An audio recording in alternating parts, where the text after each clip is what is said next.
태국 여행을 오면 하루에도 수십 번 듣는 말이 있습니다. 사와디. 그리고 태국을 대표하는 음식 팟타이. 우리는 이것을 오래된 태국의 전통이라 생각합니다. 하지만 이 두 가지가 자연스럽게 내려온 문화가 아니라 불과 100년도 안 된 시기에 한 권력자의 의지로 만들어졌다는 사실 알고 계셨나요? 오늘 이야기할 인물은 태국 근대사의 가장 강력한 권력자였던 피분 송크람입니다.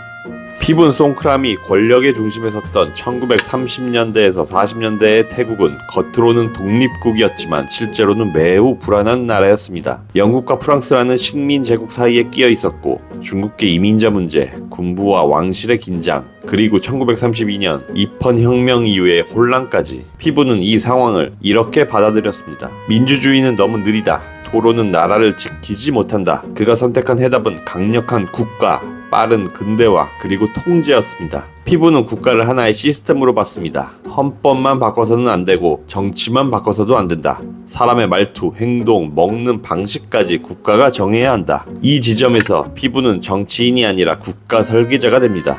그리고 이 생각은 문화정책이라는 이름으로 현실이 됩니다. 제가 피분을 공부하면서 짧은 쇼츠로만 남길 수가 없었던 이유가 여러 가지 우리가 흔히 알고 있는 부분들도 이 독재자로 인해 만들어졌다는 사실을 알게 되면서 전달해야 될 내용들이 생각보다 많더라고요. 우리가 흔히 알고 있는 팟타이, 그리고 늘 얘기하는 사와디캅, 이런 인사말까지도 피분으로 인해 나왔다고 합니다. 저도 처음 알게 된 사실인데요. 굉장히 의아하고 놀라웠던 사실이었습니다.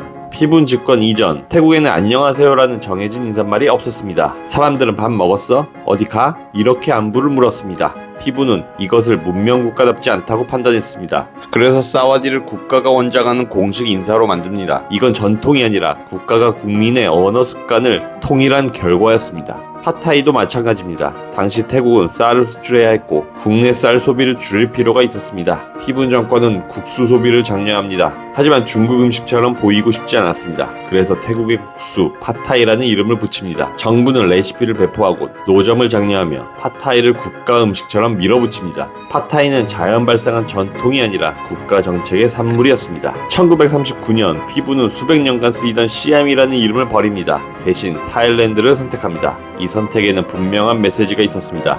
이 나라는 타이 민족의 나라다. 국호 변경은 행정적 조치가 아니라 민족주의의 선언이었습니다. 방콕의 전승기념탑은 단순한 추모 공간이 아닙니다. 이 탑은 프랑스령 인도차이나와의 전쟁을 국가적 승리로 고정하기 위해 세워졌습니다. 피분은 군부가 나라를 지킨다는 이미지를 물리적으로 남기고 싶어 했습니다. 전승기념탑은 전통의 상징이 아니라 권력이 기억을 통제한 결과물입니다. 여긴 전승기념탑이 있는 빅토리아 모뉴먼트 BTS 역입니다. 전승기념탑을 이렇게 좀 유심히 바라보는 것도 처음인 것 같네요. 전승기념탑 안에 동상이 있는 것도 그동안 모르고 지나갔던 것 같습니다. 제가 이 전승탑과 피분 총리에 대해서 좀 더 이야기를 해드리겠습니다. 이곳은 1층 모습이고요. 밑에 내려왔습니다. 여기가 진짜 버스가 가장 많이 다니는 장소 같아요. 조금은 조용한 장소를 찾고 싶은데, 전승기념탑은 어떻게 만들어졌냐면 시암 혁명 후에 피분이 총리가 되면서 방콕 올드타운에 있는 민주화 기념탑을 이제 먼저 짓게 됩니다. 절대 왕정에서 입헌군주제로 이제 바뀌었다라는 걸 상징하는 건축물이라고 보시면 될 것 같고, 전승기념탑의 의미는 과거 1940년대, 41년, 40년대 프랑스와의 전쟁에서 승리를 기념으로 짓게 된 건축물이라고 보시면 됩니다. 이 탑 자체가 사실 여러 가지 의견이 분분합니다. 과거 프랑스와의 전쟁에서 사실 태국 자국의 힘으로만 이겼다라고 할 수는 없거든요. 결과적으로는 일본의 도움을 받아 승리를 하게 된 전쟁인데요. 그 이후 피분은 일본과 굉장히 친해지게 되면서 일본의 힘을 굉장히 맹신하게 됩니다. 아시아의 맹주라고 생각을 했고, 자신 또한 군사력의 여러 가지 모습들을 일본을 많이 따라하는 모습을 보이고 있습니다. 그 이후 제2차 세계대전이 발발하게 되는데요. 역시나 피분이 총리 기간이었기 때문에 태국은 일본 쪽에 서게 됩니다. 결과적으로는 일본이 패전국이 됐죠. 그래서 동시에 태국 또한 패전국으로서 이제 남게 될 운명에 처해졌었는데요. 다행히도 프리디 판홈용의 자유태국 운동으로 인해 패전국에 대한 오명을 싣게 됩니다. 전승기념탑은 의견이 분분할 수밖에 없는데요. 그 이유는 피분이 군사독재로 자리매김을 하기 위한 하나의 상징물 중에 하나라고 생각하시면 될 것 같습니다. 전승기념탑이 국가가 보여주고 싶었던 기억이라면 이곳 반 마난카실라는 권력이 실제로 작동하던 공간이었습니다. 피분 송크람 집권 시기 이곳은 정치적 논의와 결정이 이루어지던 주요 장소 중 하나였습니다. 마난카실라라는 곳입니다. 여기 이제 철조망으로 이렇게 적혀 있죠.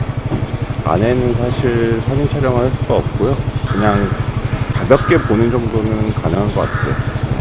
제가 가본 반 마난카실라는 촬영 자체가 안 돼 자세히 보여드릴 수는 없지만 이곳에 대해서 간단히 설명을 드리면 라마 6세가 자기의 측근인 고위 관직자에게 준 하사품이라고 합니다. 그 고위 관직자는 다름 아닌 자기 첫 번째 부인의 오빠라고 합니다. 왕실의 재정을 담당하는 고위 관직자였는데요. 그분에게 준 하사품이라고 합니다. 시암 혁명 이후 피분이 총리가 되면서 이곳을 자기의 개인 관저 및 정당의 본거지로서 사용을 하게 되는데요. 이곳은 또 1957년 부정선거의 기획지로서 큰 소용돌이의 중심지가 됩니다.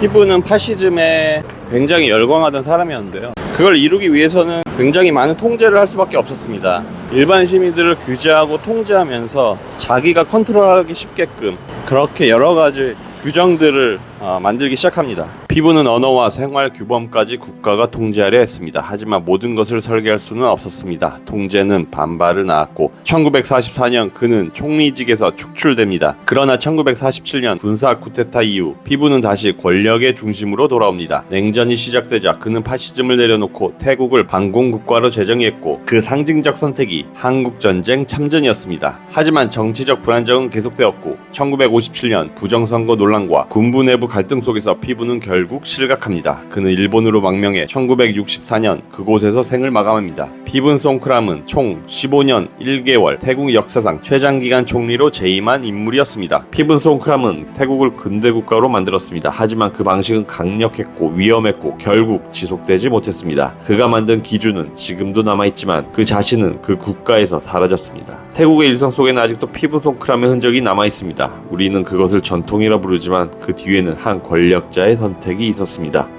태국을 흥미롭게 만나는 강라마의 타이로드 구독과 좋아요 잊지 마세요.